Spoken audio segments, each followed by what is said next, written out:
Hey, today we're going to talk about 7 ways you can enrich your marriage and take it to heights that you've not seen before.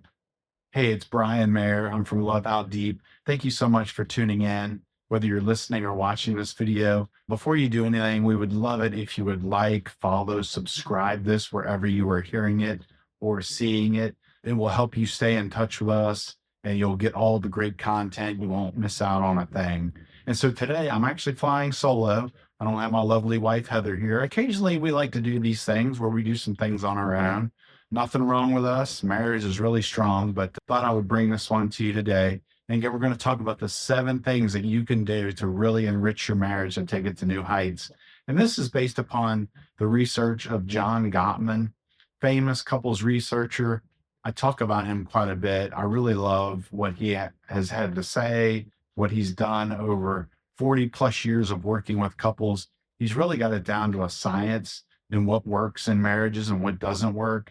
He's most famous for some things where he can actually predict divorce with something like a 92% accuracy. It's pretty amazing. And I'll share a little bit of that as we go along with this today. But what I'm going to share with you, it's something he calls the sound relationship house.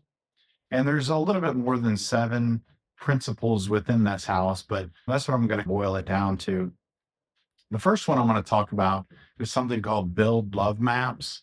Building love maps is really all about how much do you know your partner? How much do you understand your partner? When you think about a map, there's cities, there's rivers, there's roads, there's all kinds of things that you need to know and get to learn and understand in order for you to be able to get to the destination that you're looking for.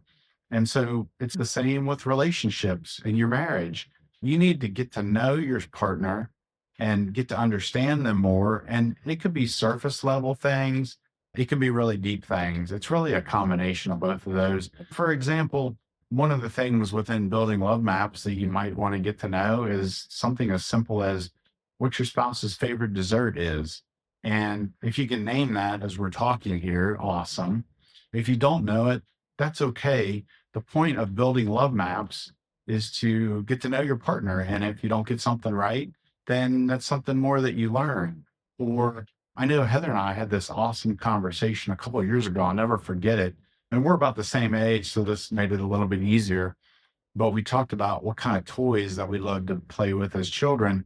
And we noticed, even though I'm a male, she's a female, we still overlapped on some of the things that we love to play with.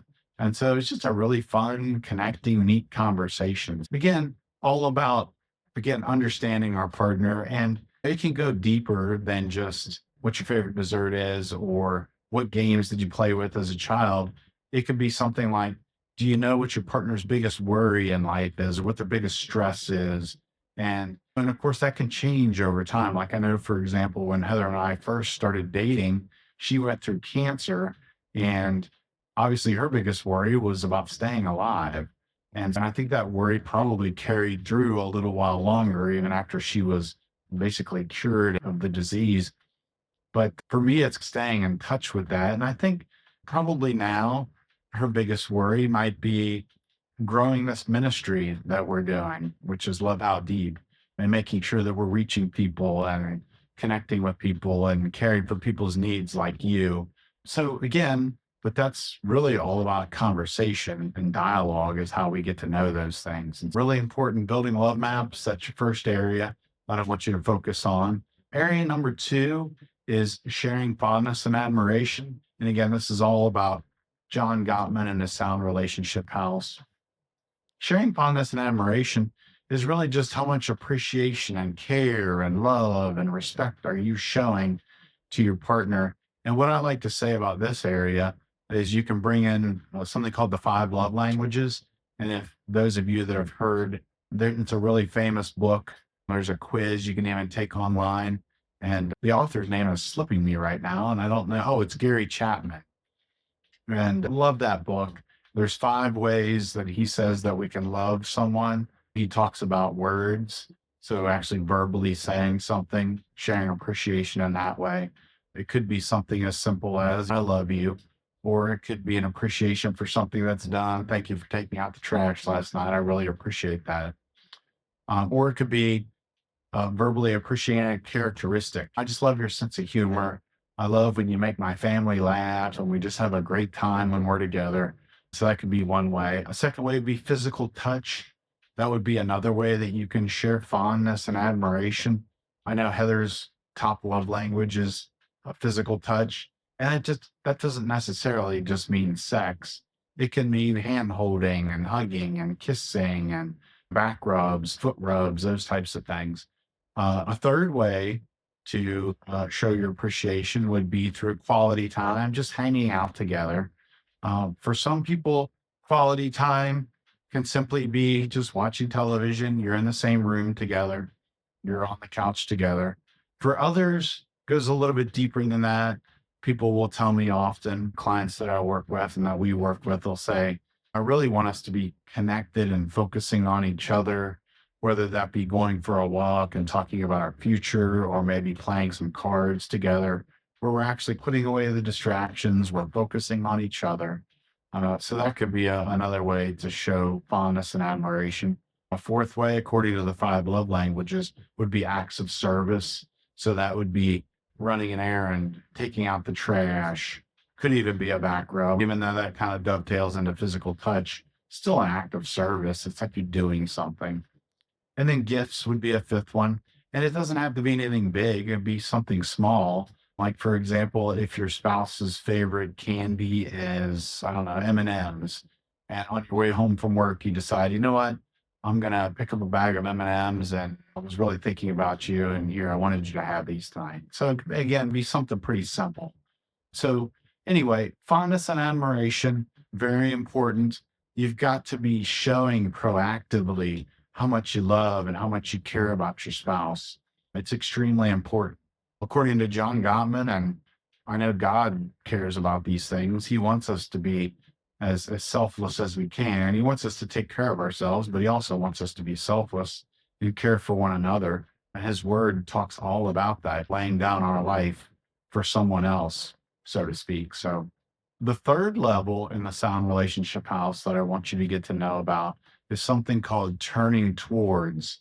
And this one is very important. And it really happens in the small moments of life. You have an opportunity to turn away, turn against, or the better thing to do is turn toward.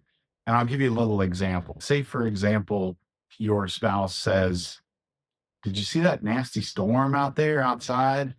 You can turn toward that.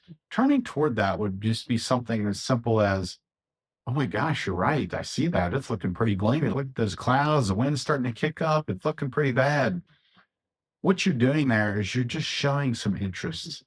It's pretty simple, pretty easy too, but a lot of times we don't practice it as well as we should. So yeah, so turning toward. Now you can also turn away from that. Turn away would look something like, you might be looking at your phone and you just briefly look up and it's the grunt, what, huh? And then you just go back to your phone. So that's turning away. It's sort of a meh, just not much interest. Or third, this is the worst one you can turn against. Turn against is something like, what are you bothering me with that for? Why are you always so worried about the weather? What's the big deal? We got all kinds of things in here we got to take care of. We got to get dinner ready. We've got to get the kids in the bath. You're always focused on the weather. What's the point? And that's obviously really bad. Now, what Gottman says is that you don't have to be perfect with this. You don't have to get it right 100% of the time. He says that happy couples, and I don't know how I figured this out, but he said that happy couples turn toward each other about 86% of the time, meaning that, again, you don't have to be perfect, but you got to get it right much of the time. And again, you can mess up on occasion. But he says that couples that are not happy, that even couples that are ready for divorce, typically turn toward each other only about 30% of the time. As you can see, about 3/4 of the time, either turning away, not showing any interest, or turning against and just cutting their partner off at the knees. So those three levels that I've just talked about, which would be building love maps, sharing fondness and admiration, and turning toward. He talks about all of those as being your friendship. And that's really the foundation of any relationship is your friendship. That's got to be strong. And you got to make sure that's intact before you can move on to getting to some of these other levels. So I would really encourage you take a step back as you're hearing me talk, and think about those three areas. If these are not in a good place, then it's going to be tough for you to get to some of these other areas. So really work on those. The next area that he talks about, managing conflict. This is a really important one. There's sort of six parts within managing conflict that he talks about. I won't really specifically go through every one, but there are some different pieces to managing conflict. And I love the way he says that. He talks about managing conflict, the word manage.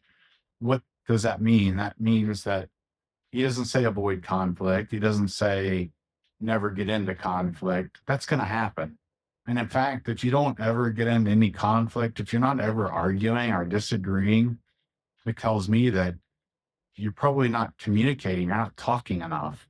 So there could be issues on that end. But if you've got a situation where you're arguing a lot, there is a lot of conflict, there are some things that you can do when it comes to that. I think the big one that I'm going to share with you here is something that he calls the four horsemen of the apocalypse. And if you know the Bible in any sense, you probably are familiar with the four horsemen of the apocalypse. In short, it's basically when these four people or horses come on the scene, that means the world is ending and the time is drawing near, and there's some urgency. And he says the same thing about marriage. The end is coming if we don't get these things figured out. And so with the four horsemen, I want you to think about these as I'm saying them to you. Number one is criticism. Criticism is where you stray away from the issue and it becomes a little bit more about your spouse's personality. So instead of saying it upsets me when you don't take out the garbage, it could be something like, you're always doing this, you're never thinking about me, you're always selfish. You see what I mean? Where it gets into that. That's not really the action that I'm upset about. It's really starting to be about you. So again, that's criticism. I would say typically number two of the four horsemen usually come into play when criticism happens, and that's defensiveness. I think you all know what that is. Defensiveness is where you're pushing back on that criticism. Well, wait a second. What's going on here? You can be defensive, in my opinion, in two different ways. You can give the laundry list of excuses. So it might be, you didn't take out the trash. Look, I'm busy and I haven't been feeling well. I talked to my mom on the phone for an hour last night because she's not doing well. And we got to get the kids baths. And you just go on and on. And granted, maybe these things are true, but I think in the moment when you say these things, it does come across again as defensiveness. It comes across as excuses. So there's a time and place where you can share. And I think typically it revolves around when things are maybe a little bit more calm and you're maybe not in the midst of the conflict. A second way that you can be defensive is you can do what I call the flip. The flip is where, you know what, I'm not the bad guy, you are. And in fact, okay, I didn't take out the trash, but boy, did you see all these dishes over here? What's going on? You're not doing the dishes. And so again, where it's I'm not that bad. Look at you. You know, and again, what you're doing there is you're not focusing on the issue. It's the antidote that he talks about with defensiveness is really just taking a little bit of responsibility. You know what? You're right. Didn't do that. I'll take care of that now. Or, hey, I promise I'll get to it this evening. Just a little bit of responsibility. So I would say that's really what I wanted to share with you the most with managed conflict. But I think too, it's trying to keep tempers down, trying to make sure you're not escalating, because when that starts to happen, it makes it difficult to be able to talk together and calmly, rationally work through the issues, come up with a solution that works for both of you. So I would say that would probably be a second thing in addition to watching the four horsemen. Oh, and you know what? I jumped on without telling you about the other two four horsemen. I'm sorry. So contempt is a third of the four horsemen. Contempt is name calling or eye rolling. Yeah, here we go again. Or it could be mocking. And you're going on and on about something. You're making fun of the other person. Gottman says that's the worst of the four horsemen. He says if you can get contempt out, you need to get that out immediately and completely. The other three, he said, just trying to work on reducing them. And that brings me to the fourth one. The fourth one is called is where you just physically, mentally just shut down. And I think there's reasons for it. A lot of times we think, you know what, this is going nowhere. I don't like this. No matter what I say, what I do, it doesn't seem to work. So I'm just gonna shut down. And to the other person that often communicates that you don't care. And again, I realize that's not a lot of times what you're trying to communicate, but that is what comes across. As much as you can with stonewalling, he really says, just verbalize, hey, we're struggling here. Can we take a time out? And what I would say to you, if you're the one that struggles with stonewalling or withdrawing or shutting down, you need to be the one to come back and say, hey, let's talk about this again. I know that I shut it down. I just couldn't talk. I was struggling, but I do want to talk about this because what I hear over and over again from the other person a lot of times when we're working with couples is, oh, yeah, my husband will shut down, he'll walk away, but he'll never come back. And I agree with you. That's not good. They need to be the one to come back and say, all right, let's see if we can calmly talk about this. Yeah. So the four horsemen, I think, is what I would have you focus most upon when it comes to managing conflict and also just regulating your emotions, making sure you're breathing, making sure you're staying calm is very helpful. Let's see. What else we got? Goals, focusing on each other's goals, I think is another very important area that he talks about. And I would say there's two things with that. Number one, the most perfect scenario is if your goals are exactly the same and you both want to, again, retire to Canada and you want to buy a ranch and you want to, I don't know, raise sheep and you want to shear the sheep and make money with the wool. If you both are on step with that and lockstep with each other, then great. That's awesome. It's probably that type of discussion might be a little bit easier. But if you're not, if you don't have the same goals, you can, it's still okay. You still navigate it. It's just number one, really talking about and sharing in a non-judgmental way. What are the goals? We've talked about it before that, for example, if I were to go to Heather and say, hey, I want to move to Ecuador and I don't even know, I want to grow straw and make straw hats. And her first response is, what are you talking about? Why would you even want to do that? We can't do that. Then what's going to happen is I'm not going to want to share that anymore. And in fact, maybe I might not maybe I might not be sharing other things. And then worst comes to worst, and I know I'm probably catastrophizing here, is potentially, oh, Linda over here or Bonnie over here, they seem to listen to my goals. They want to hear what I have to say. Oh, let me talk to them. And then you slide into something inappropriate. So you can see where this can go wrong. So again, I think biggest thing that I would tell you is try as best you can to just at first be non-judgmental. And if you struggle with that, and if you feel like you don't agree with the goal, you can say that in a nice way. You can say, I really want to talk to you about this. I don't think I'm on board with this, but this is important to you. And maybe I can get on board with it. We're not going to worry about that right now. What I really want to know, what I really want us to focus on is what is your goal? Tell me what this is. And you would be amazed at how much your relationship can flourish if you start to do things like that and how open and just the ability to be able to share. And that could go a long way.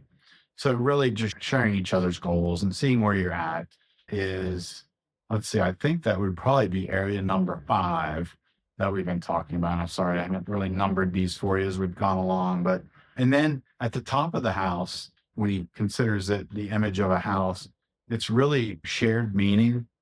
And what he's really talking about here is what are your views on really important matters of life, money, or what your home means? For example, your home, is it an oasis? Is it a safe place where the two of you go and just kind of huddle from the craziness of the world? Or is it a place where you want to invite people in and your home, you want it to be open? Are you agreeing? Are you disagreeing on those things? Again, maybe the meaning of money. Do you both agree on really trying to give and to be generous? And if you don't agree on those types of things, that can be a struggle for sure. You can still get there with each other and maybe do some compromising if you're not, but it's really helpful if you can agree on those things. Or I think another thing he talks about is the meaning of independence or the balance of me time versus we time. I know worked with some couples where one person likes to be alone a lot, maybe be in the shop, on the garage and working on a vehicle or doing woodworking and maybe not being in the house as much. And the other one really wants to do things together, play cards and do things like that. So then that's where you got to work on coming together. So again, creating shared meaning is really at the top of the house. And so those are I would say the 6 levels within the house that I want you to be familiar with. And if you can get these things right, as I said in the beginning of the episode, your relationship can flourish beyond anything that you can ever imagine. But I want to give you a caveat with that. The walls of the house are what he calls trust and commitment. And if trust and commitment are not solid, you're not going to be able to build up what's going on inside of the house. And you probably know, again, what trust and commitment is. We'll start with trust first. Trust is a two-way street. A lot of times we think, no, it's all on the person that is doing the actions, so to speak, are the actions appropriate or they're not appropriate. But I think also sometimes trust can be hindered by something from someone's past, maybe a childhood incident or maybe a past relationship where there was an affair could also be affected. But again, on the other end, it also takes reliability. It takes that person on the other end doing the things to show trust. If there has been a breach in trust, you can come back from that. It takes time. I've seen research that talks about if there's been an affair, sometimes it can take as much as 18 months to come back from that. And it can take even longer if the person that's had the affair is not repentant and doing the things necessary. And then I would say also on the other person, it's not going to heal if there's a constant like looking at the phone and checking up and doing those types of things. Again, it's really you both working together on this. And if you've never had an issue with trust, amen to you, because I know it can happen with lots of couples. So you can't come back from it. And then on the other wall is commitment. And that's exactly probably what you think it means. Commitment is, again, am I in this? Am I in this in the small moments of life when my wife needs me or when my husband needs me? Am I there for them? But it also means, am I verbalizing to them, hey, I'm in this for the long haul. We're together till death do us part, that type of thing. When that's solid, when trust and commitment are both solid, it's an amazing, I almost look at it like a trampoline that you can jump to pretty high heights when those two things are strong. You can do that inside of your marriage. You can do that outside of your marriage. And when I say outside of the marriage, what I'm talking about there is working hard at your job or growing in yourself. I'm not talking about taking the relationship outside the marriage. So that's really all about what's called the sound relationship house and the 7 areas that I really wanted you to focus on. Again, bottom 3 areas, just a real quick recap, are all about your friendship. It's building love maps. It's sharing fondness and admiration. It's turning towards. And then you got that area in the middle of the house about managing conflict. Then you got the top of the house where you're talking about your goals and then you're creating shared meaning. And then the walls of the house, remember, are trust and commitment. And when all of those areas are working, they should be, you can have a really strong house and a really great relationship. So hope this was helpful to you. Remember, subscribe, follow wherever you are hearing or listening to this. You'll be able to get all the great content. You'll be able to get it immediately. And one thing I want to share with you that I want you to pick up, it's a free resource called the 10 Practical Steps for Communication. And it's a great guide that you and your spouse can download together, work through all the steps, and really shore up your communication with each other. And we'd really appreciate it if you pick that up. So with that, going to go ahead and wrap up this episode of our podcast. But thank you so much for tuning in, and we will talk to you next time. Take care.